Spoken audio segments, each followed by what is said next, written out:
out here and the sand being blown, the low visibility back towards the nest here.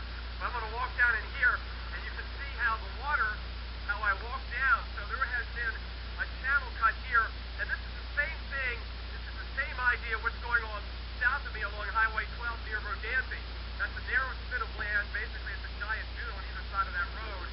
And they've got the heavy construction equipment there to reopen the roadway as soon as this storm clears out. But you see that how the water channels out, kind of like a rip current, and then it will come back in with each succeeding wave. You get up here on the higher spot, and we're in pretty good shape. So, yes, we've lost some beach, but so far, we're looking good as far as these houses go. Well, it's easy to walk with the wind at your back, isn't it? We'll come down here and take a look at some of the roofs here of these houses, and we're losing shingles at a pretty good clip.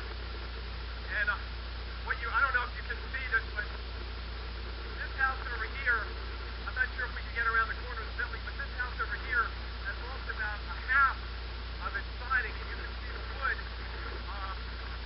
the wood. And the siding is gone, and there goes some more siding getting blown out to the highway as we get hammered by these winds. Some of these are getting channeled around the hotel, and they're getting funneled, so we're getting a little bit better gusts. Boy, it's just unbelievable out here. This is